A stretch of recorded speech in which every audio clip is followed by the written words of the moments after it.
Onílé mo kí yín, ẹ kú ilé o.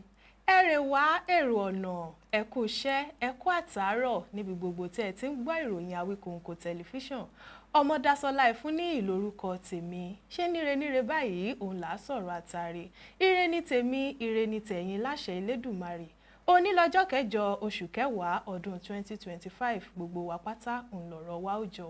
Ìròyìn ló ń dé sétí gbọ̀yìn láti ìkànnì Awíkonko tẹlifíṣàn. Ní báyìí ẹ gbọ́ kókó tó wà nínú ìròyìn náà. Ààrẹ Tinubu pàṣẹ kí àjọ alálàájì wá ọ̀nà láti dín owó hajj ọdún 2026 kù láàrin ọjọ́ méjì.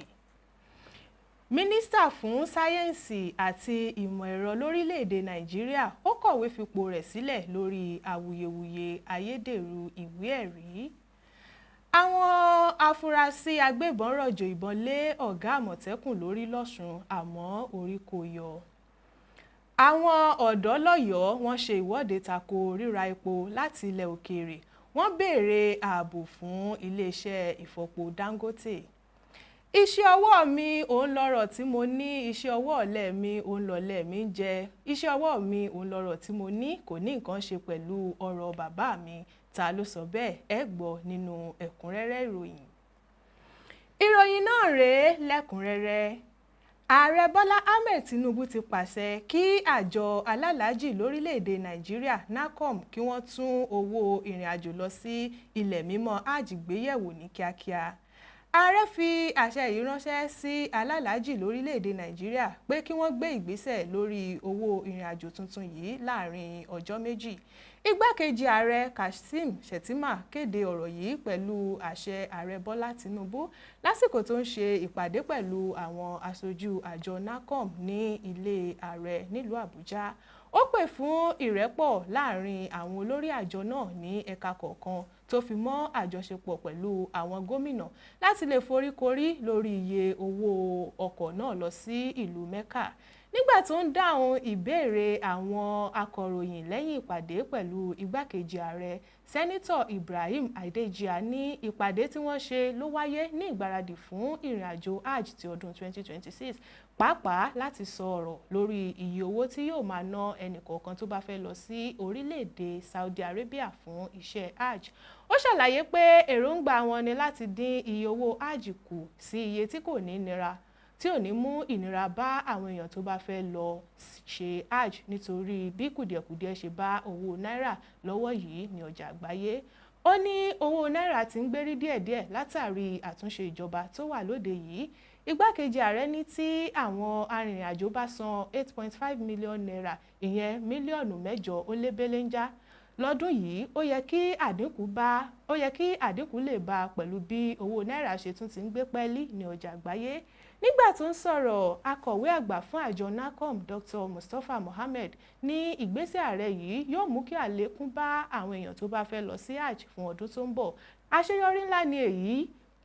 Ó ní àṣeyọrí ńlá ni èyí pẹ̀lú bí àdínkù yóò ṣe bá iye owó hajj láti mú ayé rọrùn fún àwọn mùsùlùmí àti láti mú àti ṣe hajj wọn kó rọrùn. Gẹ́gẹ́ bí igbákejì ààrẹ ṣe pa láṣẹ, a ó bẹ̀rẹ̀ iṣẹ́ ní kíákíá láàrin òní àti ọ̀la láti mọ bí a ó ṣe mú àdínkù bá owó náà tí kò fi ní mú ìnira bá ará ìlú, tí gbogbo mùsùlùmí yóò sì ní àǹfààní láti lè san owó náà kí wọ́n lè ṣe hajj, èyí tó jẹ́ ọ̀kan gbòógì nínú òpó márùn-ún ẹ̀sìn Islam. Lẹ́yìn ọ̀pọ̀lọpọ̀ awuyewuye lórí ọ̀rọ̀ ayédèrú ìwé ẹ̀rí, Mínísítà fún ìmọ̀ ẹ̀rọ àti sáyẹ́ǹsì lórílẹ̀‐èdè Nàìjíríà Olóyè Uche Geoffrey Nnaji ó kọ̀wé fipò rẹ̀ sílẹ̀ lánàá ọjọ́ keje oṣù kẹwàá ọdún yìí. Ààrẹ Bọ́lá Ahmed Tinubu gba ìwé ìfipòsílẹ̀ rẹ̀ tó sì kí kú iṣẹ́ takuntakun tó ti ṣe lórílẹ̀‐èdè yìí. Nnaji, ẹni tó jẹ́ ọmọ ìpínlẹ̀ Enugu, ló ti dojúkọ ọ̀pọ̀lọpọ̀ ẹ̀sùn ayédèrú ìwé ẹ̀rí fásitì tó gbé kalẹ̀ láti gba iṣẹ́ sí ipò mínísítà.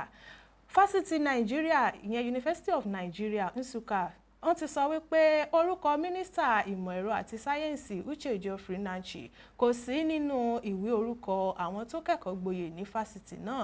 UNN sọ pé Inanji kò parí ẹ̀kọ́ rẹ̀ nítorí náà kò lè gba ìwé ẹ̀rí gẹ́gẹ́ bí ó ṣe ń sọ kiri pé òun gba ìwé ẹ̀rí náà ní ọdún 1985. Gẹ́gẹ́ bí àwọn aláṣẹ fásitì náà ṣe sọ, Fásitì Nàìjíríà Nsukka kò fún ọ̀gbẹ́ni Inanji ní ìwé ẹ̀rí tó ń lò lọ́wọ́lọ́wọ́. Bí ó tilẹ̀ jẹ́ pé àwọn alásọmọgbé Inanji sọ pé ó jẹ́ akẹ́kọ̀ọ́ UNN lóòótọ́, tí wọ́n sì tọ́ka sí lẹ́tà kan láti UNN ní ọdún 2023 tó jẹ́rìí rẹ̀.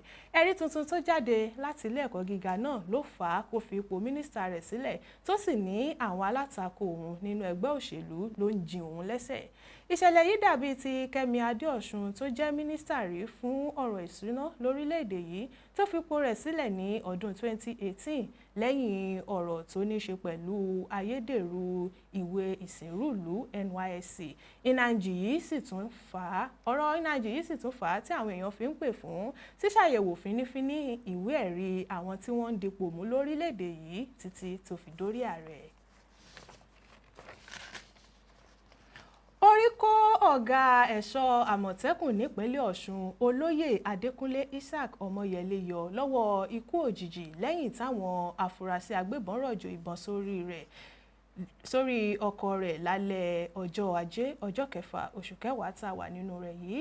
Nínú àtẹ̀jáde tí Ìdòwú Yusuf tó jẹ́ agbẹnusọ fún ẹ̀ṣọ́ Àmọ̀tẹ́kùn ẹ̀ka ti ìpínlẹ̀ Ọ̀ṣun fi léde ló ti fi ìdí ìṣẹ̀lẹ̀ yìí múlẹ̀. Ìṣẹ̀lẹ̀ náà ló wáyé ní dédé agogo 10 kọjá ìṣẹ́jú 5 ní alẹ́ ọjọ́ Ajé lẹ́yìn àkókò díẹ̀ tí olóyè Ọmọyẹlé kúrò ní ọ́fíìsì rẹ̀ tó wà ní agbègbè Powerline nílùú Òṣogbo. Gẹ́gẹ́ bí ọ̀kan lára àsọmọgbé ọ̀gá Àmọ̀tẹ́kùn náà ṣe sọ nígbà tó wà ní ilé ìwòsàn, ìṣẹ̀lẹ̀ ọ̀hún ló wáyé ní ojú òpópónà Òṣogbo sí ìlú Ìkìrun nípínlẹ̀ Ọ̀ṣun lágbègbè Kọ́bọ̀ lẹ́gbẹ̀ẹ́ ilé ìtura Charity nígbà tí ó ń wa ọkọ̀ lọ sí ilé rẹ̀. Agbẹnusọ Àmọ̀tẹ́kùn sọ pé olóyè Ọmọyẹlé ní ṣàdédé ni àwọn ọkọ̀ kan dàbò òun lọ́nà tí wọ́n sì bẹ̀rẹ̀ sí ní yin ìbọn lákọlákọ sí ara ọkọ̀ òun. Ó ní gbogbo àwọn tó yin ìbọn òun ni wọ́n faṣọ bojú. Ọ̀gbẹ́ni Yusuf fi kún ọ̀rọ̀ rẹ̀ pé pẹ̀lú gbogbo bí wọ́n ṣe yin ìbọn náà, òun sa gbogbo ipá òun láti máa wa ọkọ̀ òun lọ ṣùgbọ́n ìbọn bá òun tí òun sì gbìyànjú láti nà pápá bora.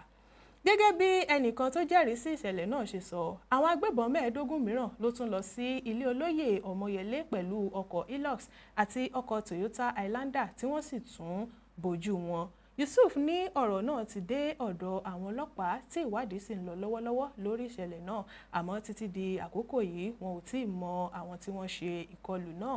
Agbẹnusọ Àmọ̀tẹ́kùn yìí ní ó jẹ́ ohun tó bani lọ́kàn jẹ́ púpọ̀ pé irú ìṣẹ̀lẹ̀ báyìí lè ṣẹlẹ̀ sí ọ̀gá Àmọ̀tẹ́kùn nípínlẹ̀ Ọ̀ṣun. Èyí kì í ṣe ìkọlù lásán sí ènìyàn kan bí kò ṣe sí gbogbo ẹ̀ṣọ́ aláàbò. Yusuf wá rọ gbogbo àwọn olùgbé ìpínlẹ̀ Ọ̀ṣun láti wà ní ojúlalá kan fi ń sọrí kí wọ́n sì rí dájú pé àwọn ń fi tó àwọn ọlọ́pàá létí tí wọ́n bá rí ohun àjòjì kan. Agbẹnusọ fún àwọn ọlọ́pàá ìpínlẹ̀ Ọ̀ṣun Abíọ́dún Òjòlábí sọ pé àwọn ti gbọ́ sí ìṣẹ̀lẹ̀ náà ṣùgbọ́n ìwádìí ń lọ lọ́wọ́ lórí rẹ̀.